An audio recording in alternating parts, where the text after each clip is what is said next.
Hi, my name is Anna Merrill, and I just wanted to share an important part of my life, my story.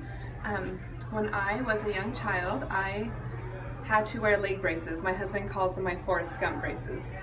It made it really difficult. My feet were completely horizontal from each other, and I had a tough time walking, and it caused all my joints to just be basically ripped apart. But it helped my bones and muscles grow together correctly. So that was a plus. But over the years, by the time I turned 21, they told me I'd have early arthritis, and it did. It started about the age 2, 3 for having my joints so stretched out. But by the age of 21, because I was getting older, starting college, sitting a lot, all the pains and aches just completely set in, and I was in so much pain that I had to start getting cortisone shots, and that was probably every 3 months. And then also on a daily basis, I had to take ibuprofen about 3 times a day. It was 800 milligrams. So I lived a very medicinal life, stuff that's gonna, have side effects that I worried about. But at this time, I had 6 children to take care of. So you can't worry about what's gonna happen in the future. You gotta worry about the now, so I could take care of my children and feel good. Out of the 6 kids, we adopted 2 big boys, which I love dearly. We adopted them when they're 14 years old, and they're now 22. It's helped them. They have all their great stories of how it's helped them. But the part I wanted to focus on is that out of my 4 at home, 3 of them have cerebral palsy. I started taking the product, I want to say it's been almost 2 years now. I was just on the beach in California and came across the ABC. And I don't remember anything about that investigative report except that it said arthritis, and my husband said, "You're taking this." So I did it hesitantly because I had baskets and baskets of vitamins, minerals, everything that everybody's approached me with to be taking, literally baskets. And so I was hesitant, skeptical, frustrated, just one more thing, more money to spend. And so I took it, and I wasn't very faithful.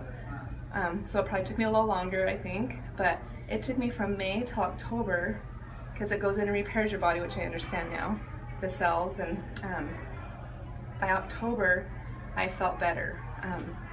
That's when I realized when they called and asked if I needed a cortisone shot, that I got to say no. And that was incredible, and probably since then it's been about 1.5 years, 2 years, a 1.5 years since that moment. I've only taken ibuprofen a handful, just maybe like 5 times in that amount of time. It was 3 times a day before that.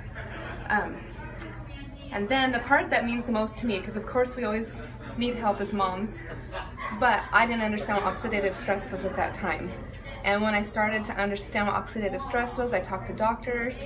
So I decided to look up pubmed.gov, because that's what I was told to go to, it's a doctor's site, and I put in oxidative stress and cerebral palsy. And when I had done that, it came up saying that in saliva alone, they have higher oxidative stress. They didn't even do blood tests. It was in the saliva alone. So that's when I realized, I felt really selfish at that point, because I'd been taking it 1 year already, not knowing my children needed it.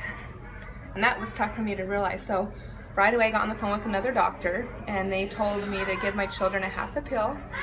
And along with that, I started them on a half of Axio as well. And the part that I haven't told a lot of people, they had ADHD medicine. One had Ritalin, one had Adderall.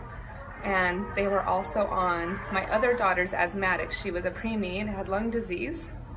So we were in and out of hospitals, doctor's appointments, surgeries, you name it, therapies. So I put all of them on it. And they were all on Singulair, steroids that you have to jumpstart your lungs, Flovent, albuterol, Flonase, everything. And anyway, by what I've understood from all that is they've been able to come off their Ritalin, they've been able to come off their Adderall, they're doing better in school, they are off all their steroids, all their medications, and it's been the neatest thing to get to, and I've had the doctor's supports through all this. So I have all these little side stories. My one daughter, who is now 8 years old, she was 6 at the time, she was still just barely walking not even walking with crutches. She was either crawling or she was in a wheelchair, we were carrying her. And she also was having struggling reading. We were trying to get her high frequency words, is, that, of, all those kind of words, and she was only at 10 words, but when we started her on this stuff, I want to say it was about 10 days later, the teacher actually called me and said, "What are you doing different? Your daughter just got 52 words." And that was exciting because I'd been doing flashcards with her. We're teachers ourselves, and to be working with your daughter when you're a teacher and not have that success, it was really hard. And then not only that is my daughter Charlotte, she doesn't hardly use her crutches anymore. She puts them in the corner of the room at the classroom, and she actually gets around the school pretty good without her crutches. And I know that we've seen a huge difference with just the functioning of the brain and the enzymes, and I know the neurologists have talked a lot about the enzymes needing to be repaired and taken care of, and that's what that's done. My one daughter with asthma, lung disease, she's I think maybe used albuterol twice this whole year. She was using it every few hours a day, and if we didn't, then she was in the hospital because she'd catch anything. That was huge to me because you hear about all these side effects of all these medicines, but you're trying to help them live. So that was huge to me. And then to start seeing my children walking, they still use crutches, but they're only in their wheelchairs for long distance. I'm talking like going through the malls and Disneyland type long distance. But just the progress that they've made has been incredible. And then another little tidbit on my kids is they went in for their follow-up surgeries and things. They're supposed to get tubes in their ears, and it wasn't a mistake, it was a choice I made, but I didn't put my little 3-year-old who has cerebral palsy on it because with their muscles they already choke on all their food going down. That just sounded traumatic. And so I hadn't, but we went into the doctor's appointment, my 2 girls, and he asked, of course, what medicines are they on, and I was able to say they're off all, but they're on Protandim, and he didn't even think anything, he didn't say anything. And then